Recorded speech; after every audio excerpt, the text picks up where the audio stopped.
All right, Awesemo, here we go. It's your old pal EMac coming to you on a Sunday morning, bright and early. We've got a little MLB live before lock.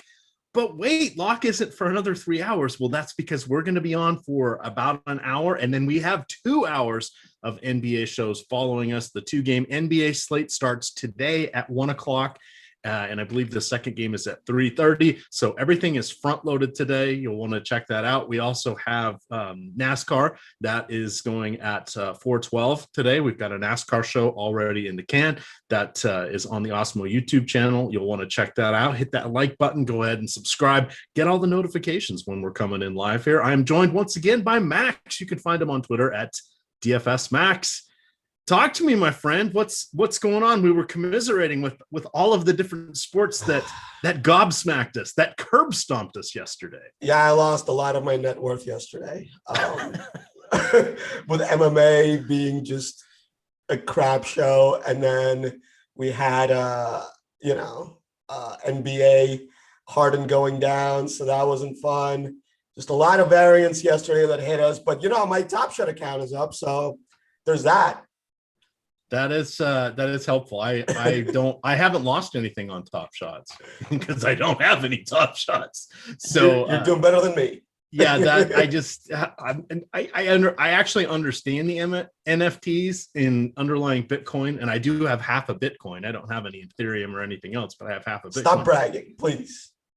I don't understand how this is going to be a collectible. I haven't figured out how you can still see them on YouTube. I don't even understand how the limited art and other things that are not NBA highlight related somehow I don't understand it. And I get that it's intellectual property and proprietary stuff and all of that. But to me, it still just doesn't make sense. But then again, really, does a piece of canvas with some paint on it really hold the value of $20 or $30 million? I don't know. It's all about a scarcity thing. I just don't see this as being a scarcity. EMac, we're old. That's why. Yeah, we're the olds. I am the old. I am the oldest of the olds. But I'm not against the cryptocurrency. I think there's a definite value for that. I think that's where things are going to be going, especially if they can keep it untraceable. Governments are going to be battling against that forever. It's going to be a whole disaster out there. But you know what? Let's talk about something we understand, or at least can comprehend. Does anybody really understand baseball? I'm not sure. The variance will get you at all times. But let's jump in. We got 10 games here. We got about 50 minutes to do it. And we got a bunch of other stuff to talk about. So we're going to hit the highlights here. We're going to cover the first 10 games, which are the main slates on both DraftKings and FanDuel. Yahoo does go through the entire slate. So if you want to play Coors Field, you definitely want to go play on Yahoo if you want a Coors Field main slate. But in the meantime, today, of course, we are sponsored by PrizePicks. We will talk about them as well. But let's jump right in here. Let's see. I need to get all of my sheets up. So this is riveting, I know, but there we go. All right, had to get the schedule up. Oh, because I wanted to talk about this one. Miami at Pittsburgh. So I say attack Chad Kuhl. Attack. He is not the best against lefties when it comes to power. He is not the best against righties either. We have some very specific hitters that we can target for Miami. They are going to go somewhat under the radar, it is my belief. We do not yet have their lineup, but the people in particular that I would like to focus on would be Corey Dickerson, Adam Duvall, Jesus Aguilar are the top three. Starling, Revenge, Marte. I guess he and Corey Dickerson can have revenge together. And then, no, it's not Rafael Devers. It's his cousin Jose leading off. The reason I like him, if he's going to be in the lineup, 2,500 on DraftKings. How many career home runs does he have, including the minors? And let's call it 790 plate appearances. No idea. You tell me. He has one more than you and I do. He does have some speed. He projects out to about if he were to play it full time in the majors, he would project out for about a 25, 27 stolen base season. So he is not Rafael Devers, but he doesn't hit for power at all. He's like a poor man's Ozzie Smith, but he does have some stolen base upside. On the other side, Sandy Alcantara is awesome. He's got a good matchup here. I don't think you need to go there on FanDuel if you don't want to, but you're going to get the quality start most likely from him. He tends to close out the book on the 6th inning. I'm liking a lot from this game. Your turn, my friend. So EMac, I don't want to rain on your parade, but there are no weather issues. There's no raining on my parade. I'm gonna rain. Chad Cole isn't as bad as we think he is. Only 30% hard hits, and since they put him back in like the full-time starting role, it's actually looked decent. 11% swinging strikes, 17% swinging strikes last 2 games. Walks were a problem for him, but last 2 starts only 1 walk. So that's interesting. Got up to 75 pitches in his last start. I don't know. I don't think he's that bad. And the park really just is not very good for power at all. I think I'm interested in Dickerson and maybe Jazz, and that's pretty much it. They're really the only 2 guys that have any sort of decent numbers for Miami. Jesus Aguilar is having a pretty good year, but only 38% hard hits, and he hits from the right side. We really want to target the guys that hit from the left side here. Yeah, so for me, I think it's Dickerson, maybe Jazz. He has some speed. Unfortunately, like he's 4.7K, but it does give you a second base shortstop spot on DK, which is always nice. But Chad Cole isn't as bad as his underlying numbers indicate from the start of the year. So I just wanted to throw out a little bit of caution. That's absolutely fair, which I should now counter with a little bit of more context. This is in particular my Yahoo stack of the day, where we do need some savings in order to get to Colorado. I think 2 and 3 man stacks, but Dickerson at 11 there, Duvall and Jesus Aguilar at 14 apiece. Those are good deals and bargains. And then Devers leading off would be 10. So context there, but I full stack, no, but those targeted hitters, yes, that's what I do want to go for. Yeah, that makes sense on that one. How are you feeling about Pittsburgh going against the Sandman here? He has. I mean, Alcantara is very, very good. He's good, and this is the low implied run total. I mean, we're looking at 2 of the 3 worst offenses in the league, of course, and I just recommended one of them as a source of power. What are you thinking here? Is there anybody that scares you? I mean, we've got Cabrian Hayes, you've got Gregory Polanco, and you have Adam Frazier. Would anybody else be an everyday player for any of the top 20 teams in the league? Yeah, probably not. Yeah, I mean, Alcantara is in a really good spot. We have him only projected at 12% ownership, which is under his top 2 pitcher percentage, which is what I always like to see, a little bit of leverage there. He's 9,500. You're going to pay for him, and he doesn't have the best strikeout numbers. So that's an issue. Plus, Pittsburgh doesn't really strike out much, other than Polanco at like 30%. Like Adam Frazier, only 10%. Kevin Newman, only 6%. They have like Eric Gonzalez, 16, Jacob Stallings, 20, Reynolds 22. So I don't know how he's going to get a really good score here other than going super deep in the game, which he totally can do. So Alcantara is like, I usually define these guys as way better real life pitchers than DFS pitchers, just because they're very good for what they give the team. You know, they give innings, they don't give up power, they strike out just enough guys, they don't walk anybody. But they also don't give you a really, really good score just because they don't give you 10 strikeouts, which is what we're looking for in DFS. So I don't have any problem with Alcantara today. Definitely not interested in any Pittsburgh hitters, but just wanted to say that Alcantara is not going to give you that GPP winning score more often than not. All right, perfect. Now, see, this is the great thing about baseball and playing on multiple sites and having a variety of things available, because I actually think the Sandman here is the second best pitcher on the slate, site dependent. At 39 on Yahoo, he's fantastic. Now, we don't get the quality start bonuses there like we do on FanDuel, but at 39, when we have Coors Field on the main slate, he's absolutely fine and most definitely in play. On DraftKings, he's appropriately aligned at 9,500. Decent chance for the win. Okay enough strikeouts, unlikely to implode. We're hoping for 25 or so DraftKings points. FanDuel, he's your direct pivot to Burns. Why is that? He does not have nearly the strikeout upside of Burns. However, he's $2,300 cheaper. he should get that quality start, decent chance, sure. And that's not dependent on the win either. So it's sort of a site dependent. I would have him in line with Burns as my cash game pitcher on FanDuel. He'd definitely be amongst my top 3 pitchers on Yahoo. DraftKings, I'll get there, but we don't have to work in Coors Field on the slate. So we can maybe take a few different chances. Yeah, on DraftKings also, you have Dylan Cease right there at 9,400 with way better strikeout upside against a team that strikes out a ton in Detroit. So that's really the problem there. Of course, Cease is going to come in at like 2 or 3x the ownership. So yeah, that's my issue with Alcantara. You can also play them together. I definitely like those 2 guys. I mean, we're going to get to like the Trevor Bauer and the Burns. But I definitely like probably Alcantara third best. I'm not that into Bauer today.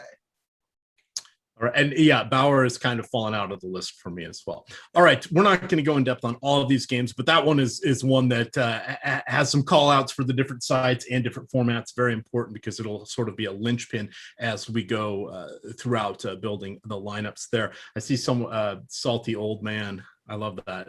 Is it Salty Oldman or Salty Old Man? Either way, I think it's hilarious.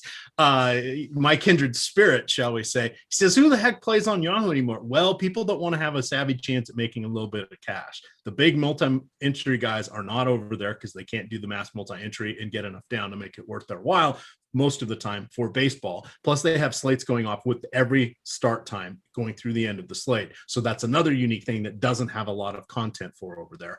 Oftentimes, finding your appropriate SP2 there is key because the aces are almost always priced up between 50 and 56, and the guys that are down below 30 are god awful, and they're at that price for a reason. So you really want to find those mid-tier pitchers. So when we find a decent one, we want to call it out because that's something that can give you a leg up there. All right, next game. Forget about the pitchers. We've got some offense there. Who needs Coors Field on your main slate when you have Cleveland at Baltimore? It's going to be another warm one here in Baltimore. A 10 implied run total. If I go over here and it just dipped back down to 9. So I've had it as a 10 between 9.5 and a 10. So it's dipped back down to 9 here. If I'm looking at Odd Shopper at Awesemo.com here, and that is one of our sister sites. They've got consistently across the board an under of 9 is going to be minus 110 on the odds, and over of 9 also basically a minus 110 across the various sites. I think it's going to go over. I'm actually happy to see that puppy drop down to a 9. I don't do a ton of run line and sports betting on baseball. I prefer to try some of the home run stuff or strikeout stuff, but this one really stands out to me. What do you like from the offenses in this game from a DFS perspective? And do you think this has a fair shot at going over 10 runs? One last thing to add. The Baltimore bullpen had 4 different relievers yesterday go 33 or more pitches. 4 of the other 5 had thrown on Friday. So they've got that's a good note. A little bit of tired arm syndrome there. Yeah, so Jorge Lopez, definitely not somebody that we like to play in DFS, somebody we definitely like to target. But he is a guy that's gotten better this year. Has always had a plus fastball. So he's kind of like a ground ball guy now with that hard fastball. A little bit worse against righties, but not a lot of hard contact. A lot of ground balls. Definitely walks too many guys. And the thing with the Cleveland lineup without Franmil in there, it's not very good. I know they put up a ton of runs yesterday. But like they have Cesar Hernandez as their like second best power hitter right now, which is just crazy to think after Jose Ramirez. Yeah, I mean it's 90 degrees in Baltimore. The ball flies at Camden when it gets that hot. So it's definitely an interesting spot. I think I like Cleveland more than I like the Orioles, just because I do give Cal Quantrill a little bit the benefit of the doubt. Only 35% hard hits. Some strikeouts. I don't know how deep he's going to go in the game. He's never really thrown more than like 70 pitches this year. So you're going to get some bullpen from Cleveland today, which is also a little bit scary for rostering these Orioles. But yeah, from the Orioles, I think for me, it's basically like Mancini at 5K, which is a little bit expensive, but definitely the best hitter there. And I think you can stack Cleveland. We have them projected as our second best stack of the day at 8% chance of being a top stack and not over-owned. So the fact that they're on the road, they're going to get all 9 innings. The fact that it's hot is what you're looking at here. The fact that they don't have very many good hitters is not a good thing. But Bradley Zimmer being back is actually a really nice thing for them. So him in the 8 spot, I like at 2.9K. I would probably avoid like Ahmed Rosario and Cesar Hernandez at 5K. I don't know if I can pay 5K for that dude. But like 3 through 8 is probably the way I want to go here, EMac. All right, I'm gonna give everybody a little quick tip here. If you go to Awesemo and you go to our lineup builder page for baseball, what you're actually seeing for the implied run totals there, those are from Alex's and Team Awesemo's model. So that's not just taking the implied run total. I want to point this out because they've got the Cleveland-Baltimore game for 10.1, and this is based off of how they think it's going to play out for the pitchers, the innings, all that stuff, right? So this is even more detailed than just a general run line. For our next game, we don't have a pitcher yet for the Washington Nationals. It is going to be Vincent Velasquez going for the Phillies. This game, Alex has a 10.9 implied run total. Now, because we don't have an announced pitcher yet, we think it's going to be Austin Voth. It's not, or Austin Voth. It's not in the any of the sports books yet. But if that comes in and you can get anything, we think it's going to be an 11. If you can get anything below that, you might want to take the under on that. You can jump on that on Odd Chopper as well. What are you thinking here for? Let's take the Nats going against Velasquez. He kind of shit the bed his last start, I believe. Yeah, I mean, Velasquez, tons of strikeouts, right? But it's not like the Nats strike out a lot. So that gives him a negative. And then just way too many hard hits, 50% hard hits and 15% walks. This is the type of guy you want to target as a stack. Just because he walks way too many guys, gives up a ton of power, slugging of 463, and a really nice launch angle of 16 degrees. So that's your line drive, home run launch angle. Yeah, I mean, I love the Nats stack here. That's probably one of my favorites. Soto has finally fixed his ground ball issue, and the guy's just hitting for a ton of power right now. Then you have Schwarber in the middle of that lineup. Josh Bell is hitting really nicely. I mean, I think it's probably going to be Alex Sevilla against Velasquez. Also a guy that has some power. Obviously, Trey Turner at the top of that lineup. So, yeah, I think I really like the Nats stack. The weather is great in this game, another 90-degree weather spot. And in Philly, the ball flies when it's hot out. It's going to be 50% humidity as well. So, yeah, I think both stacks are in play here. If it's Vogt, what I have on him is he's decent enough as far as ground balls go. Doesn't give up a ton of hard hits, but also walks too many guys and just has a real problem with lefties. Only 10% strikeouts and 14% walks versus lefties. So you want to target all these, the Bryce Harpers, the Herrera top of the lineup at 3.6K. That's actually the only lefties they have projected in the lineup right now, the Phillies. So I guess that kind of sours me on the stack here a little bit. But yeah, I think if they can get some more lefties, like Miller should probably be in this lineup. I'm not sure why he isn't in the projected lineup. Yeah, so definitely the lefties from Philly and the full stack from Washington for me, and no pitchers. All right, yeah, and Bryce Harper coming back from the forearm strain gets to go against his former squad. You know, this is one of those revenge spots. They got the World Series. He got the bag. I don't know who really won that one. I think Harper's laughing his way to the bank, but he's still a little salty. Not that that's going to matter. He's a phenomenal hitter.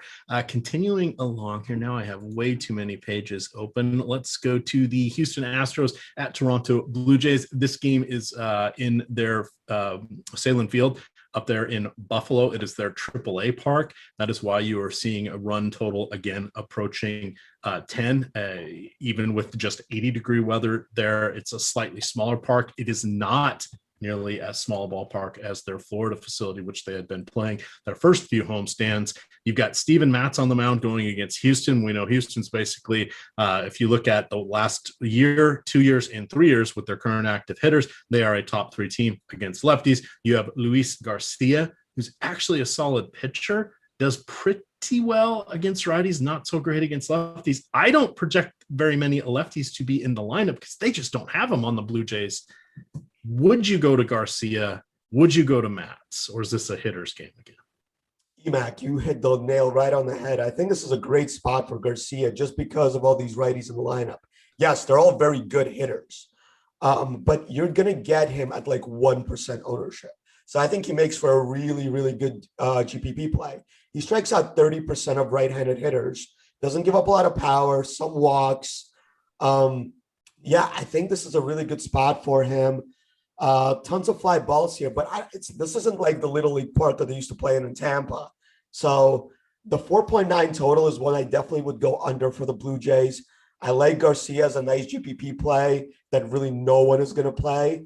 And yeah, it really kind of sours me on the Toronto side of the ball here. As far as Matz goes, he's like a really Jekyll and Hyde type of dude. Like he either gets rocked or he has really good games. So as far as Houston, I just never play pitchers against them really, just because they never strike out and they always put the ball in play. And they're much better against lefties than their righties. So I think this is a decent enough spot for a Houston stack. If Matz has one of his really bad games, it could really go south for them quickly. I do think they're a little bit over-owned. You're getting a little bit of a negative leverage score in our top stack stool. So I would like them to be much lower owned than they are. Yes, I don't know how, because Matz is still a really decent pitcher. And they're really all priced up, like 5.4K for Altuve, 5.5 for Bregman. Just a lot of money to pay for those guys. And the bottom of their order doesn't really seem that good with McCormick, Straw, and Maldonado. So I think maybe it's a stay away from me from both stacks here. And I really like Garcia and GPPs. All right. Just want to remind everybody that we do have some free content today. We have free content every day in the form of the Spotlight Pitchers and Stacks article. I'm going to drop the link to that into chat. What's the wrinkle on that one? Well, one, I write it. Two, I put up a stack for every slate. So this is not listing off play Coors Field. I rarely will write up Coors Field. I try to teach you guys a little something so you have a fighting chance on some of these sub-slates where they can be quite lucrative because there's not much specific content for them. So similar to basketball, you can find those next level guys down the list and down the content list that will help you out. So that is free article. We also do a free article every day for baseball from Terry. It's the leverage article where he lists out the top leverage stacks, which is a different approach than what I'm taking, as well as listing out his top home run call for each of the teams from his home run model. So those are some nice things that are available to you guys. That's going to be on the Awesemo.com homepage, or if you don't see it on the homepage, go up and highlight under MLB and click on articles, and it will take you to everything that we have. People don't like to do that little extra step. They're like, I didn't see your article today. Well, you know what? It's there, but we put out about 24 pieces of content today on Awesemo.com. Reminder as well, at 11, we're going to have 2 hours of NBA coverage for the 1 o'clock tip-off. The games are early today for NBA. You've got the Game 7 between the Clippers and Dallas Mavericks, and you have the initial Game 1, the inaugural start of the Atlanta-Philadelphia series. You're going to want to see how to handle Boban Marjanovic. You're going to want to know what's going on with Joel Embiid. We'll find out what Rimpak and Josh have to say on the deeper dive, and then you get Eitan and Eric taking you down the home stretch to lock. You can also follow any content that we have that's not live before lock will be in the Awesemo podcast network. So we've got a lot of good stuff there for you guys. You definitely want to check all of this stuff out because it's good. It's the best out there. Our next game, Max, we have Trevor Bauer going against Atlanta. We do have Atlanta's starting lineup. They are giving Riley the day off. It looks like it's going to be Acuna, Freeman, Albies, Dansby, Swanson batting fourth, Abram, Almonte, Adrizina, William Contreras, and Ender NCRT. Damn, that drops off real quick after the first 4. Strikeout prop there, 7.5 right now for Bauer. That's question 1. You think over or under? And 2, Bauer power. He's allowed 13 home runs this season, 5th most in the league, and actually 3 more than he did last year. Yeah, he's running a little bit bad in home runs. His home run to fly ball rate is really elevated. But he has given up 43% hard hits, which is not good. It's super hot in Miami. Oh, in Atlanta. Actually, it's 80 degrees, but 74% humidity. Yeah, I don't think it's a good spot for him just because they took the guys that strike out kind of out of this lineup, right? Like the strikeout rates are all below 20% for Atlanta, except for 27% for Swanson and 34% for Contreras. And then obviously you have the pitcher, but he only has a 20% strikeout rate. Max Fried does. So yeah, I think it's under for me on the Bauer strikeouts, unless they let him throw like 115 pitches, which they tend to do sometimes. The Dodgers are like really inconsistent with their pitch counts for a lot of their guys. Like they don't let Urias go deep, they don't let Kershaw go deep, but they let Bauer go pretty deep in the game sometimes. So yeah, I mean, the top of this lineup for Atlanta is very good. Acuna, Freeman, Albie, Swanson all have really nice X slugging, really nice X WOBA. So I think there's a lot of power in the top four. Then it does drop off, but these guys don't really strike out. So I don't really like the spot for Bauer as far as upside goes at all. And we have him projected for 38% ownership at 10.7K. So for me, that screams go under in your MME. I definitely don't fade him completely, but I would go way under in that ownership. And in my three maxes, I'm not going to get to him at all. I think that's absolutely a savvy play, and nothing to add on that. How are you feeling about the Dodgers projected hitters going against Max Fried? We should see if he's feeling up to it anyway. Mookie Betts, you got Justin Turner, Chris Taylor from the right side, Will Smith, unless he gets the day off, should be behind the backstop here. You might have AJ Pollock as a discount dandy coming in at 2,100. He'll probably be at the bottom of the order, but he is a huge salary saver there on DraftKings, and we've got a pitcher coming up that we're going to want to spend on. How you feeling about the boys in blue? Yeah, I mean, I always like the Dodgers stack. They're kind of like Houston, that they don't strike out much. They always put the ball in play with power. Fried is not like a bad pitcher at all. Just like Matz isn't a bad pitcher. You just like the name. Say it. You just like the name. I mean, he's my namesake. So what can I say? Max Fried and Max Scherzer are my boys. So yeah, I mean, I like the Dodgers. I definitely think Pollock would be a great play at 2.1K. The guy destroys left-handed pitching, and he's actually had a really good year before he got hurt. Chris Taylor's kind of like having the rejuvenation season, kind of like a Buster Posey type thing. Yeah, I mean, I don't know what's going on. The thoughts of our hosts do not indicate in any way the thoughts of Awesemo.com proper. Okay, his X slugging is 469 for Chris Taylor. He's like a little dude. That's more than Justin Turner, by the way, which is really interesting to me. But like all these guys are in play for me. I think a stack makes more sense than taking one-offs here, just because when Fried tends to blow up, he blows up big. So you're going to want to have the full stack here. Plus they're the road team, so they get the 9 innings, and it's hot and humid Atlanta. So yeah, I like all these guys. I wouldn't avoid Cody Bellinger, by the way, in my stacks, just because he's 4.3K and he's hitting from the bad side of the platoon. He does hit lefties just as good as righties. He takes a lot of walks. The power is a little bit mitigated, but if they get to Fried, they're going to get a bunch of bullpen, and you're going to want one of the best hitters that we have in the lineup in your stack.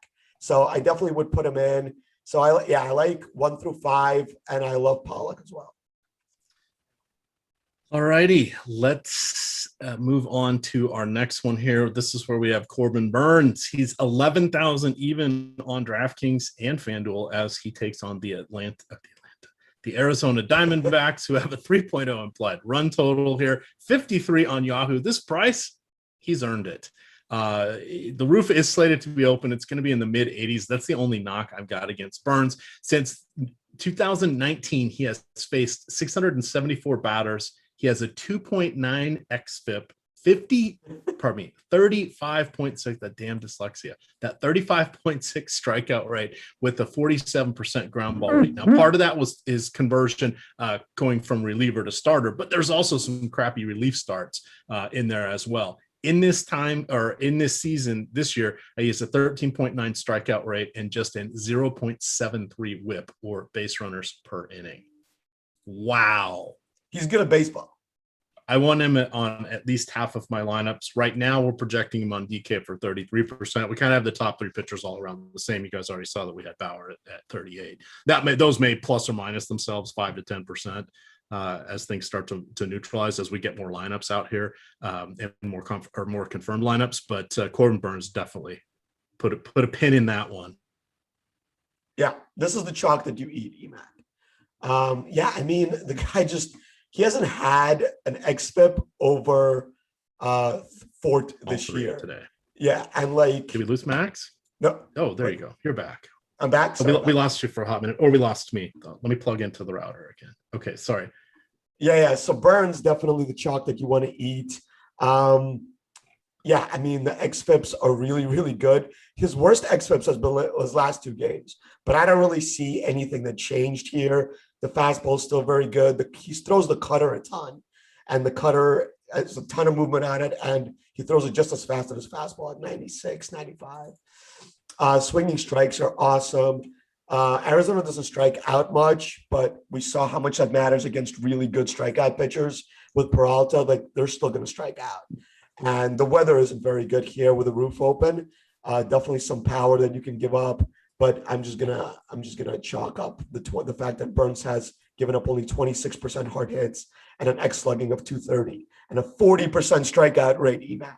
That's insane. So yeah, Burns definitely the best pitcher on the slate. You should play him. He's projected to be lower owned than Trevor Bauer. This does not make any sense. So just play the guy. Looking at the other side here, we have a chance that this is the Caleb Smith chance to get back into the rotation. He had been banished to the bullpen a little bit. The walks were up, the strikeouts were down. I would say he's sort of stretched out. I'm suspecting 60-ish pitches from him today. The price isn't really there, but does his inclusion into this game sort of make you less thrilled with any of the Brewers? It seems like the Brewers are better against righties with all of their left-handed hitters. Yeah, I mean, Avi Garcia is in a great spot. Willy Adames is in a great spot.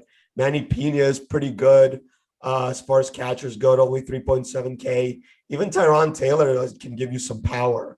Yeah, and the park just plays small when the roof is open and it's hot.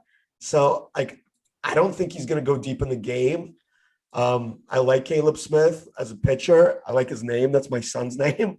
So, yeah, I mean, the swinging strikes have been there for him, but a lot of that was out of the bullpen. So I don't know how much that's going to translate to when he's pitching a full game. He only had 2 strikeouts last game in 5 innings pitched against the Mets. So, yeah, I mean, he's never been a guy that gave up too much power, but he does give up a bunch of fly balls, which you don't really want to see. Yeah, I think I like the Brewers. The 5-run total is pretty high, but like, they formed their team in a way that I really like for stacks where they all hit for power.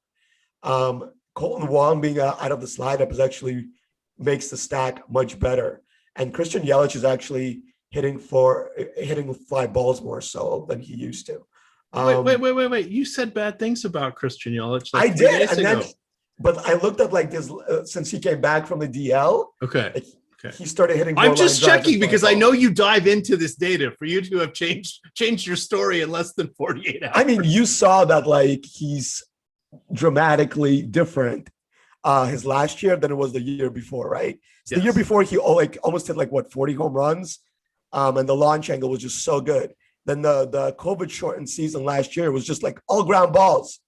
But I think he must have worked on it while he was out on the DL, because since he came back, I mean, it's a short sample. So like, we don't really look at short samples very well, but he's hit some home runs. He's hitting more line drives since he's been back from the DL. I'm willing to give him the benefit of the doubt because he's a very good and talented player.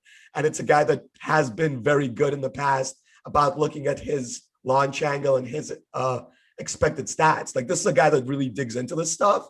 So I figured he would fix it at some point. So maybe he'll fix it now. It's a lefty-lefty matchup, so I'm not expecting him to be chalk. The other reason I didn't like him last game is because he was like 30% owned as a really chalky hitter. Yeah, I think definitely Willy Adames and Avi Garcia are my favorites from this stack, but I would include Yelich as well. All right, we're making good time here. 4 games to go. We got about 20 minutes left. We're going to dip on out of here about 5 minutes before the top of the hour because we have 2 hours of NBA content coming in after us. Almost 300 of you watching. Hey, hit that thumbs up for us. We can get to 100. We're halfway there. That would make us very happy. 2 thumbs up. Hit it 3 times. There you go. hit the thumbs down once and then go back and hit the thumbs up once. It's definitely the way to go. Get some of that aggression out. Hey, speaking of getting some aggression out, let's talk about our sponsor, PrizePicks. They are offering the simplest fantasy game in the market. Say goodbye to sharks, lineup optimizers, and mass multi-entry. All you've got to do is pick 2, 3, 4, or 5 players that are available on their board to go over or under their projected score. By correctly selecting a 5-player lineup, you can get up to 10x your entry fee. So basically, the more players you're picking, the higher the upside gets to be for you. This is just basically player props. Of course, you can always look at OddShopper at Awesemo.com to figure out whatever is a good one or a bad one here and where Alex's projections are leaning. You can also cross-sport match these. You can do, they will be having NFL. They currently have NBA, MLB, esports, NHL, etc. PrizePicks has it all. And you can, again, make your picks across all sports. You don't have to be single sport agnostic for these contests. You can go to their website at prizepicks.com or download the mobile app in the App Store or on Google Play. Here's the important note. When you make your first deposit, if you use the promo code Awesemo, you will get a deposit match of up to $100.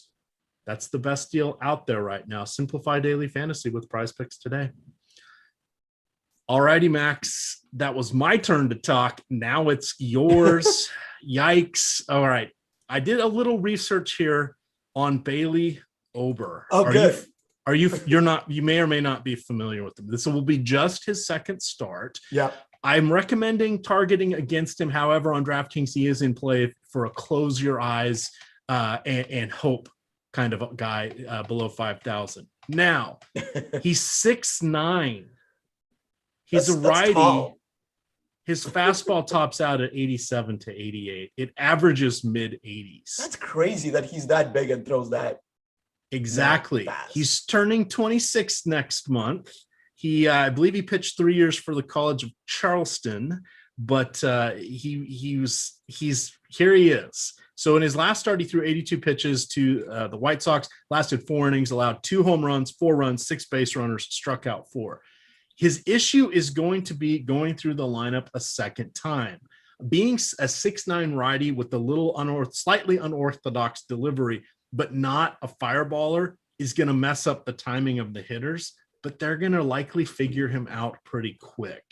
I like the Royals today. How are you feeling about now that you know about Bailey Ober? You feel a little stronger about the Orioles here, even though it sounds like Adelberto Mondesi is going to be out with a hammy injury? I mean, I've played the Royals like the last 3 games they've played, I think. I really love this lineup. Like Benintendi and was such a steal getting him after his down year. The guy is so good. He's kind of doing what he was doing his rookie season, which is stealing bases and hitting for power, which is all you want. I mean, the top of this lineup is great. Merrifield, Santana, Benintendi, Perez. I love Dozier as far as power goes. Soler isn't even having a good year, and the Royals are still a really, really strong offensive team. I mean, Bailey Ober does not inspire a lot of fear, as you just said, with that 90-mile-an-hour fastball. And it's hot in Kansas City, very humid. The ball was flying there all weekend. So, I really like the Royals here. And let's look at the projected stack here for the Royals. They're a little bit over-owned at 9%, and we only have them projected for 6% top stack percentage. So, maybe ownership is a little bit interesting to go under on the Royals then and hope that Ober can kind of smoke and mirror them to not giving up too many home runs. But it's definitely not a spot for me to play him. I just don't know. I know he's 4K, but there's not a lot we want to pay up for here on the slate as far as offense goes. And I just don't want to give up a pitcher spot to a guy that's going to max out at like 15 DK points. So I'm not interested in Ober. Royals are interesting. Their ownership's a little bit high. And then the Twins here against Brady Singer. Brady Singer's been like low-key decent this year. I know it's not really translating into really good DFS results, but only a 7-degree launch angle, a bunch of ground balls, 34% hard hits, X slugging of giving up of only 351. It's not really a guy I like to target too much with offenses.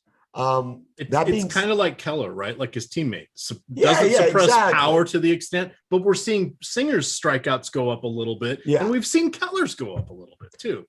Yeah, like the only way they get destroyed is if they get BABIP to death, right? Like if they give up all these ground balls in the hole and they find the holes and they give up a bunch of base runners, that's really the only way they get in trouble. These guys like Singer and Keller, because all they do is give up hard hit ground balls at infielders and get a little bit of strikeouts. So it's not really the kind of guys I want to target stacks against. That being said, Larnack is too cheap at 2.5K, and Kirilov has a bunch of power at 4.5K. So those are really the only two guys I'm interested in Twins. I think that's pretty much it, EMac. All right, 3 games to go. I want to remind you guys, if you like what you're seeing here, you can join Awesemo Plus. Here's your chance to do it for MLB. You can use the promo code MLB Live Before Lock at checkout to get 15% off your first week of Awesemo Plus Platinum. That's not just baseball, it's everything, but 15% off. Use the promo code MLB Live Before Lock. That's all caps, and it'll get you 15% off your first week of Awesemo premium content. Looks like it should be Jose Urena pitching today, and then we've got Dylan Cease on the other side. Dylan Cease, A, wins the lottery of who is going against the Motor City Kitties, and B, he has some strikeout stuff. He is all over the board. Do we get good Dylan Cease today or bad Dylan Cease? Well, the Tigers don't really walk, which is the problem that Cease has. Gives up 11% walks. The rest of his numbers are great. 34% hard hits, X slugging of 340, and a 30% strikeout rate. So that's the kind of stuff you want to see. The Tigers have one guy, I guess 2 guys that have double-digit walk percentages, and that's Grossman and Baddoo. They're both projected to be in the lineup right now, batting 1st and 9th, respectively. So those are the guys that probably are going to give problems to Cease as far as walks go. But Baddoo also strikes out 35% of the time. Like, the Tigers' strikeout rates are insane. Rogers, 39%. Eric Haas, 31%. Mazzara, 25%. Miggy, 23%. Goodrum, 37%. Like, nobody strikes out under 20% other than Harold Castro. It's a great spot for Cease. The guy just throws really power fastball and loves the breaking stuff, which is really what he gets his strikeouts on. So, Cease is probably my favorite pitcher for upside for GPPs today. He's definitely going to be owned. You're not going to get him at single-digit ownership or anything crazy like that. But definitely a really nice spot for him. The weather in Chicago is 85 degrees, so it's hot just like it is everywhere else. But the humidity is only 46%, and Cease doesn't really give up that much power. So, love Cease today. Urena is not a guy you want to play ever in DFS. A lot of ground balls, which is what mitigates stacks against him, but still gives up an X slugging of 471. So when people get the ball in the air, it pretty much goes out of the yard. 9% walks and only 15% strikeouts. So for me, it's the whole stack of the White Sox. Pretty much can play anyone here, but I'm just going to keep touting Grandal because people don't seem to be playing him over Mercedes, and they should. 55% hard hits, X slugging of 467, and just 29% walks EMac this year. That's an insane percentage. The guy's always on base, and when he's not, he's hitting home runs, which is what you want to see out of your catcher spot. So, White Sox stack. And he's batting 180 or so on the year. Yeah. That's why people aren't playing him. Yeah, but who cares, right? It's 3 true outcomes. Yeah, that's what we want in DFS. So, his barrel percentage is 16%. That's insane. Love Grandal, love the White Sox stack, and love Cease. Did you know that German Mercedes played his first game at catcher yesterday? He'd been DHing the rest of the time. Yeah, they kind of he's still only catcher eligible in DFS, and because he had such a hot start to the year, and because I guess Grandal is hitting 180, people just keep playing Mercedes over him, and it's not a good move in my opinion. All right, 2 to go here as we are cruising on through. Let's see. Wade Miley going against John Gant. The 2 things that really stood out to me here are, one, the reminder that Wade Miley, coming off the injured list, he was just on it for a 10-day I think it was just a strain or something, or potentially a little bit of overwork after his wait for it no hitter. On the other side, you have John Gant, who has some amazing numbers this year. Shocked the hell out of me. I was all ready to write up the Cincinnati Reds and the spotlight pitchers and targeted stacks article. I had to change up because I wanted to talk about Jesse Winker. I wanted to talk about Nick Castellanos, and Tyler Naquin, Tyler Stevenson. But no, I'm a little scared, and I don't want to pay $8,700 for John Gant, but I don't really want to target against him. What is your read on this one? It's relatively warm in St. Louis. It's 80, but it's 70% humidity because, again, that ballpark is literally next to the Mississippi River. Yeah, he's not giving up any hard hits basically this year, but he's also walking just as many guys as he's striking out. His walk rate versus lefties is 19%, which is exactly the same as his strikeout rate, which gives him an xFIP of 570 versus lefties. So I wouldn't shy away from guys like Winker, or like Castellanos or like Naquin. But you're not feeling the stack, are you?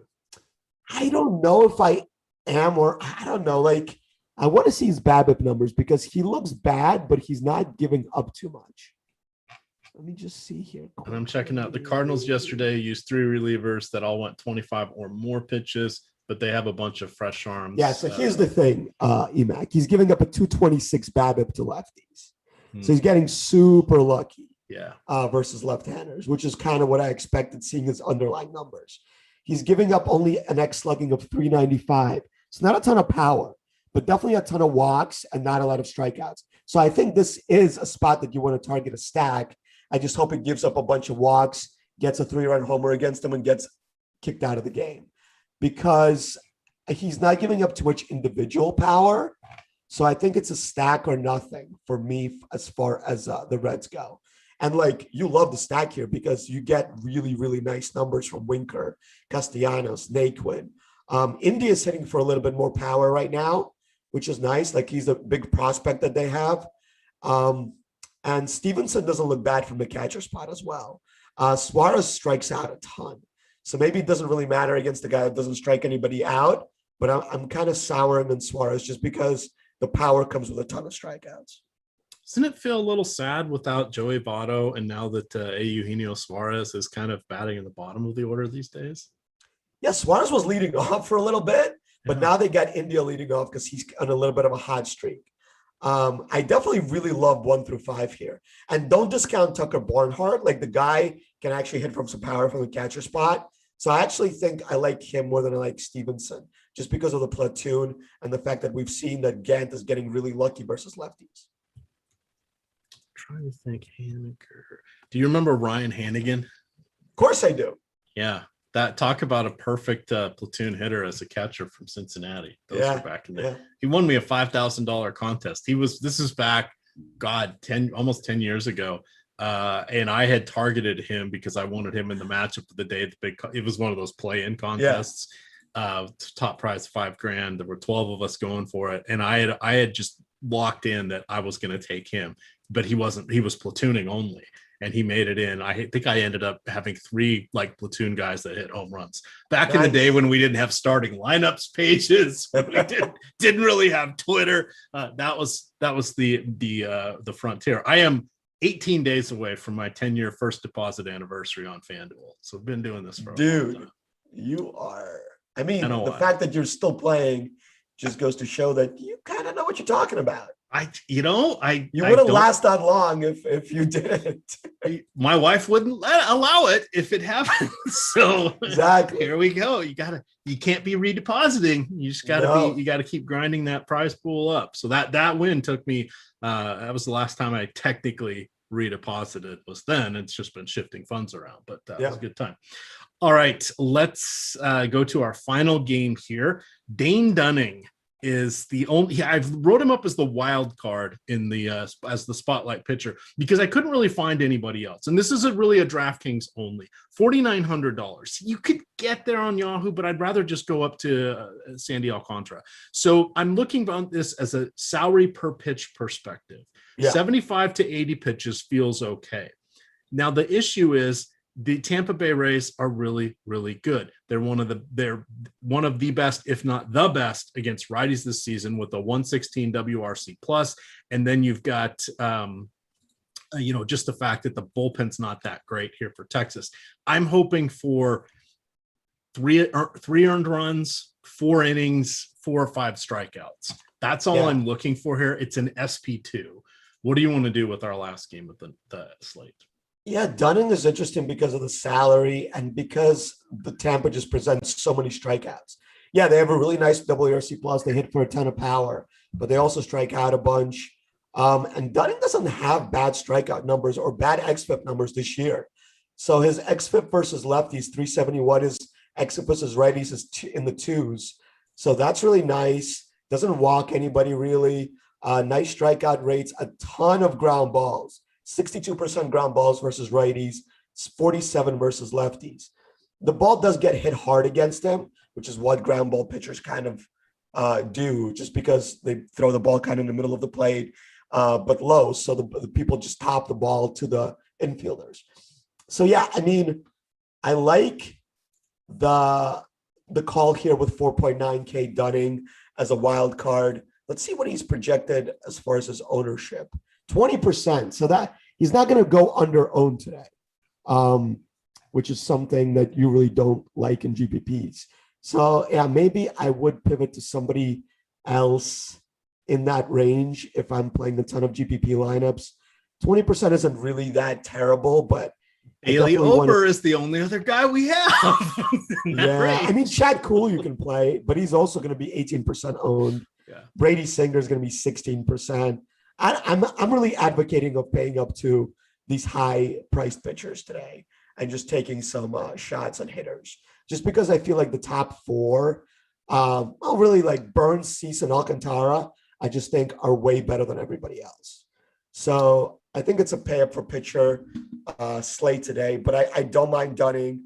I think it's a really nice strikeout spot for him. I also don't mind the race hitters as one-offs. I don't know if I want too many stack against the ground ball guy here, but the roof is open in Texas, so the ball is going to fly better when the roof is open here. All right, you get your top stacks and home run call ready. I'm going to remind everybody that in 5 minutes, we are kicking off 2 more hours of DFS coverage that is going to be breaking down the NBA slate today, which tips off at 1. The second game is, I think, 3:30. So everything's going early today. I want to remind you one more time, the sponsor of the show is PrizePicks. It's over there at prizepicks.com. When you make your first deposit, use the promo code Awesemo, and they will match you up to $100 with an initial deposit bonus. That will come out of your account first for you to play in contests. It's the best deal going on out there right now. Kansas City. All right. Who's your top stack? The Nats. The Nats are my top stack. Okay. You love that, right? I do. I'm excited now. We don't have their lineup yet. They're trying to figure out who's going to be catcher. Yeah, as long as it's not like a Sunday lineup, where they're missing a bunch of their good hitters. But it doesn't project to be right now. And they're not that expensive outside of Turner and Soto. Like, you can afford them if you're going to play some 2K guys, and you can get, the 2 pitchers that you really want on the slate. So, I love the Nats. I think our secondary should be either Cleveland or Baltimore. Again, we're looking at Alex's projection has about a 10.2 to 10.5 implied over under for that game. Go look at Odd Shopper. You can see it's a 9 across the board on all of the sports wagering sites. If you want to jump in on that, check out your best option right now is on FanDuel. Your next best is on DraftKings. Also on oddshopper.com, if you click through any of any of those wagering sites, it'll hook us up with it'll redirect you to their best account creation or deposit deal. Gives us the referral. But if you're seeing these ads on TV, the bet 1 to win 100 and some of that other stuff are on Twitter, that's not the best deal you're going to get. We know what their best deals are, and we make sure we're sending you over writing in on that link. If you have any questions on what your best deal could be, or you want to make sure you're getting it or how to do it, just reach out to us in Slack or hit us up on support@awesemo.com.